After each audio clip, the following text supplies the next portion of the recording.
Hello viewers, आप सबका स्वागत है फिनिक्स बाय लीगल चैनल में। तो आज हम एक बहुत ही इंपॉर्टेंट टॉपिक के बारे में बात करेंगे और वो है कोर्ट फी।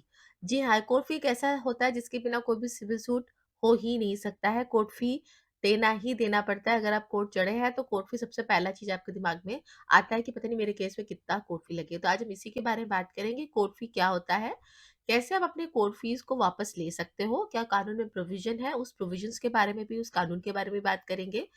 उसकी क्या-क्या प्रक्रिया होती है, क्या-क्या कंडीशन में आपको मिलता है, क्या पूरा मिलता है या आधा मिलता है, अगर मिलता भी है तो उसकी प्रोसेस क्या है अपने कोर्ट फी को लेने के लिए। साथ ही साथ में क्योंकि कोर्ट फी को लेके हर एक स्टेट का अलग-अलग कानून भी चलता है, तो इस विषय पर सुप्रीम कोर्ट ने क्या बोला है कोर्ट फी के रिटर्न के बारे में। तो ये सारी चीज़ें के बारे में बात करेंगे मेरे फिनिक्स पे लीगल चैनल में। साथ ही साथ में ऐड करना चाहूँगी कि अगर आपको कोई भी तरह का लीगल फॉर्मेट चाहिए, तो आप मेरा जो वेबसाइट है फिनिक्स पे लीगल, उस पे जाके दे सकते हैं, उसका लिंक डिस्क्रिप्शन बॉक्स में है। साथ ही साथ में अगर आप कोई लॉयर हैं, जस्ट पास आउट लॉयर हैं, लॉ स्टूडेंट्स हैं, आप सिविल कोर्ट की जो प्रैक्टिस है, उसके बारे में जानना चाहते हैं कि एज़ ए लॉयर आपको कोर्ट में क्या-क्या करना होता है, एज़ ए प्रैक्टिकल क्या-क्या करना होता है। तो मेरा जो सिविल कोर्ट का जो प्रैक्टिस का एक मैंने कोर्स बनाया है, उसका लिंक भी मैंने डिस्क्रिप्शन बॉक्स में डाला है, वहाँ से जाकर आप ले सकते हैं और कोर्स को स्टडी कर सकते हैं। बहुत लंबा कोर्स नहीं है, जस्ट 1 आवर का ही कोर्स है, बट बहुत ही डिटेल बताया गया कि एज़ ए प्रैक्टिकल लॉयर को क्या-क्या करना होता है। तो चलिए स्टार्ट करते हैं आज का वीडियो कोर्ट फी के बारे में। देखिए, सबसे इम्पोर्टेंट चीज़ हमें ये जानना चाहिए कि हम कोर्ट में कोर्ट फी पे क्यों करते हैं। हमें ये तो पता है कि कोर्ट फी देना होता है, पर हम देते क्यों हैं?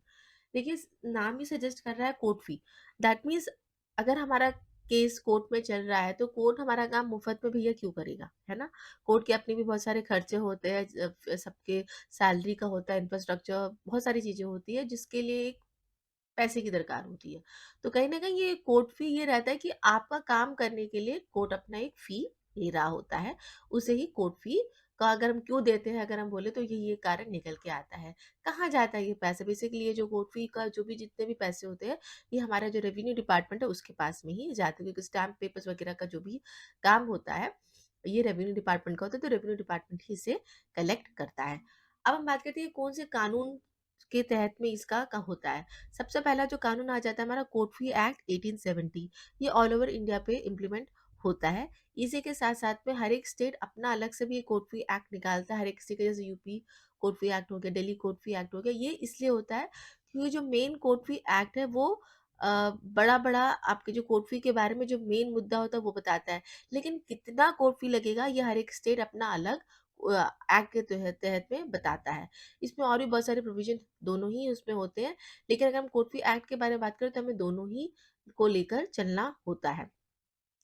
साथ ही साथ में हम यहाँ पे बात करेंगे सीपीसी का, state legal services authority act के बारे में, क्योंकि यहाँ पर भी कोर्ट फी के बारे में बातचीत किया जाता है कि कितना कोर्ट फी देना है या फिर कोर्ट फी का क्या-क्या ऐसे प्रोविजन है, लेना, वापस लेने का जो भी बात रहता है, ये हमारे सीपीसी और state legal services authority act और कोर्ट फी एक्ट के तहत में ही आ जाता है। इसके प्रोविजंस भी हमें देखने होते हैं।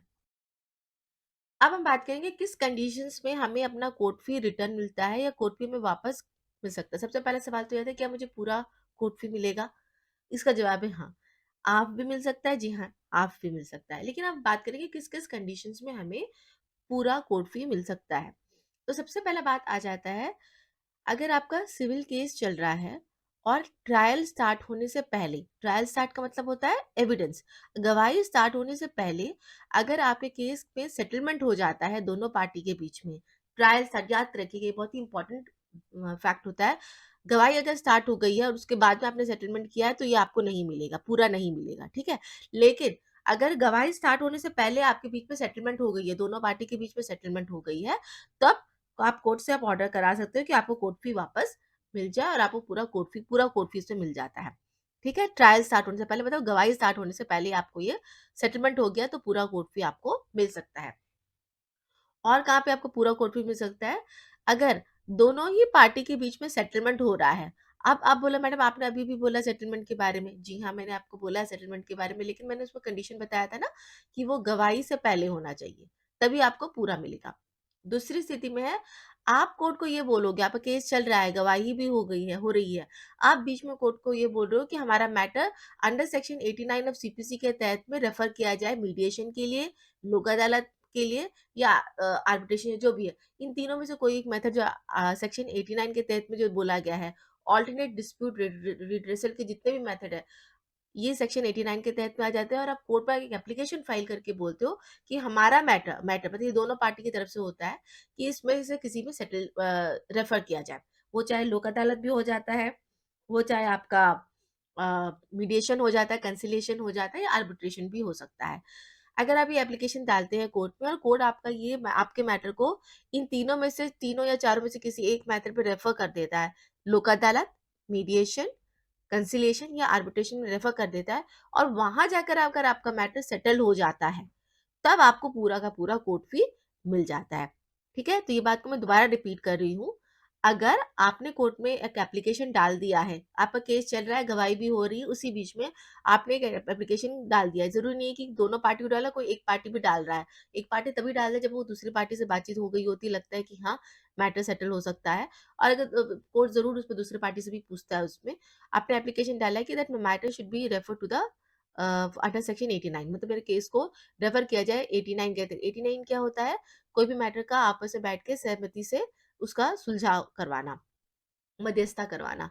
तो और केस उसको रेफर कर देता है, कोर्ट बहुत खुशी-खुशी रेफर करता है बेसिकली इसमें। अगर लोक अदालत में चला गया है, तो अब वहाँ सेटल हुआ तब भी आपको ऑर्डर आप करवा सकते हो कि मेरा कोर्ट फी वापस मिल जाए। मीडिएशन में हो गया तो मीडिएशन में तो बात ये हो के आ जाती है कि मैटर सेटल्ड हो गया है, लेकिन कोर्ट फी रिटर्न की बात आपको कोर्ट में आके कोर्ट अपने-अपने ऑर्डर्स में कर देता है। वही कंसिलिएशन और आर्बिट्रेशन का भी सेम प्रोसेस रहता है। तो ये अगर वह सेक्शन 89 के तहत पे रेफर हुआ तो भी आपको पूरा मिल जाएगा। अब आधा कहाँ-कहाँ मिलता है? आधा आपको मिलता है अपील में। आपका सिविल सूट आपने किया, आप हार गए, आप अपील में चले गए। अपील में जाने के बाद में कोर्ट ने आपके मैटर को रिमांड कर दिया मतलब वापस सिविल सूट में वापस भेज दिया है। उस स्थिति में आपने जो अपील में भी हमें कोर्ट फी देना पड़ता है, तो कोर्ट फी का जो रहता है वो कोर्ट आधा कोर्ट फी आपको रिटर्न करवा देता है। वो एक ऑर्डर करना पड़ता है कोर्ट के थ्रू, तो वो आपको रिटर्न करवा देता है। तो अपील में भी आपका रिटर्न होता है। दूसरा प्रोबेट। प्रोबेट में देखिए पूरा भी हो सकता है और कभी-कभी आधा भी होता है, ये बहुत सारे कंडीशंस पे डिपेंड करता है। अगर बनाना होगा तो मुझे इसके लिए कंप्लीटली एक अलग ही वीडियो बनाना पड़ेगा क्योंकि ये बहुत लेंथी होता है। इसके कौन-कौन से कंडीशंस में पूरे मिलेंगे, कौन-कौन से कंडीशन में आधे मिलेंगे, ये बहुत ही डिपेंड करता है चीज़ों पे। बहुत सारा फीस होता है प्रोबेट का, अगर किसी ने अपने पैसे से फी दे दिया तो उसको रिटर्न होगा। अगर ज़्यादा फी कर दिया दे दिया है तो उसको रिटर्न होगा, तो बहुत सारे कंडीशन होते हैं। लेकिन हाँ, प्रोबेट पे भी कोर्ट फी आपके रिटर्न होते हैं, आधे भी हो सकते हैं और पूरे तो नहीं होते लेकिन इसमें आधे के चांसेस बहुत ज़्यादा रहते हैं। तो इन सारे कंडीशंस में आपके कोर्ट फी रिटर्न होते हैं। तो सीधा-सीधा मतलब ये है कि अगर आप अपना मैटर को आप सेटलमेंट कराते हो, दोनों पार्टी अपने मैटर को सेटलमेंट कराती है तो आपको आधा या पूरा दोनों में से कोई एक सिचुएशन में आपको कोर्ट फी वापस मिल जाता है। ये उन सिचुएशन में बहुत ज़्यादा लाभकारी होता है जब मैटर बहुत करोड़ों का होता है या बहुत लाखों का होता है। 50 लाख का कोई वैल्यूएशन हो गया है जिसमें आपने कोर्ट फी ही आपने 10-12 लाख के करीब दी है। तो ऐसे सिचुएशन में तो ये बहुत ज़्यादा ही लाभकारी हो जाता है। अब हम बात करेंगे सुप्रीम कोर्ट के उस जजमेंट्स के बारे में जिसने कोर्ट फी के बारे में बात की। देखिए मैंने शुरू में ही बोला था कोर्ट फी को लेके एक तो कोर्ट फी एक्ट है 1870 का, साथ में हर एक स्टेट का अपना कोर्ट फी एक्ट भी चलता है। तो इसमें कभी-कभी जो कोर्ट फी को रिटर्न करने को लेकर कभी-कभी ये हो जाता है कि मेरा स्टेट का जो लॉ है, स्टेट का जो कोर्ट फी एक्ट है इसने तो बोला नहीं है रिटर्न करने का, पूरा रिटर्न करने का नहीं बोला है। ऐसी स्थिति में क्या मुझे पूरा मिलेगा? जी हाँ, ऐसी स्थिति में आपको पूरा मिलेगा क्योंकि जो स्टेट लीगल सर्विस अथॉरिटी अगर आपका मैटर लोक अदालत में गया है, तो अब आपको पूरा वापस मिलेगा। इवन दो आपका स्टेट का जो लॉ है, वो ये नहीं बोल रहा है कि आपको पूरा मिलना है। फिर भी state legal service authority act जो अलग एक एक्ट होता है, उसके तहत में अगर आपका मैटर लोक अदालत में सेटल हुआ है, तो आपको पूरा कोर्ट फी मिलेगा। ये किसमें बोला गया है? ये है high court of judicature at Madras represented by registrar general versus MC Subramaniam and others. ये 2021 सुप्रीम कोर्ट का जजमेंट है, जिसमें सुप्रीम कोर्ट ने बहुत क्लियर बोला है कि अगर स्टेट का जो कोर्ट फी एक्ट है और वो कहीं पे भी ये नहीं बोल रहा है कि रिटर्न करना है, पूरा कोर्ट फी रिटर्न करना है, तो और अगर मैटर लोक अदालत में गया और वहाँ पे सेटल हुआ है, तो जो state legal service authority act का जो है लोक अदालत का जिसमें ये बोला गया है कि पूरा 100% केस कोर्ट फी वापस करना होता है, वो लागू होगा, ना कि स्टेट का लागू होगा। तो यहाँ पे ये क्लैरिटी आई है। अब हम दूसरे जजमेंट की बात करेंगे जो बोल रहा है Salem advocate bar association Tamil Nadu versus union of India. ये बहुत ही लैंडमार्क जजमेंट रहा है मीडिएशन को लेके मतलब जो आउटसाइड द कोर्ट सेटलमेंट की जो बात होती है उसको लेकर ये बहुत ही इंपॉर्टेंट रहा है सेक्शन 89 को लेकर। यहीं पर इसी जजमेंट में ये भी बोला गया है कि जो भी मैटर सेटल्ड हो जाते हैं मीडिएशन को लेकर, लोक अदालत को लेकर, आर्बिट्रेशन को लेकर या फिर कंसिलिएशन, मतलब आउट ऑफ कोर्ट सेटलमेंट दोनों पार्टी के बीच में अगर हो गया है as per section 89 of civil procedure code, तो वहां पे कोर्ट फी रिटर्न करना होता है, कोर्ट फी रिटर्न हो जाता है। ये भी इसमें मेंशन किया गया है। जो तीसरा जजमेंट है mister K S Periyaswamy versus state of Karnataka, ये भी सिमिलर लाइन पे है जो पहला जजमेंट जो दिया गया 2021 का, उसी लाइन पे है कि अगर लोक अदालत में मैटर डिस्पोज ऑफ हो जाता है तो वहां पे आपको 100% कोर्ट फी वापस मिल जानी चाहिए। ये भी उसी लाइन पर है। तो व्यूवर्स, कोर्ट फी बहुत इंपॉर्टेंट फैक्टर होता है हमारे सिविल सूट का। अगर आपको रिटर्न लेना है, अब आप बात करते हैं कि प्रोसेस कैसे होता है इसको रिटर्न लेने का। तो चलिए बस अब इसमें हम बात करते हैं कि कैसे रिटर्न लेंगे हम अपने को, प्रोसेस क्या होता है। देखो जी, मैंने बिगनिंग में ही बोला था कि ये रेवेन्यू डिपार्टमेंट का काम होता है। तो अगर आप कैसे अब रिटर्न लोगे, सबसे पहले आपका सेटलमेंट अगर हो जाता है तो ऑर्डर हो जाता है, अगर लोक अदालत में हुआ है कहीं पे भी हुआ है। पहले मैं लोक अदालत बताती हूँ फिर कोर्ट का बताती हूँ। तो वहां पे आपको अंत में उसको कोर्ट से लिखवा लेना होता है कि आपका ये जो है कोर्ट फी रिटर्न होगा।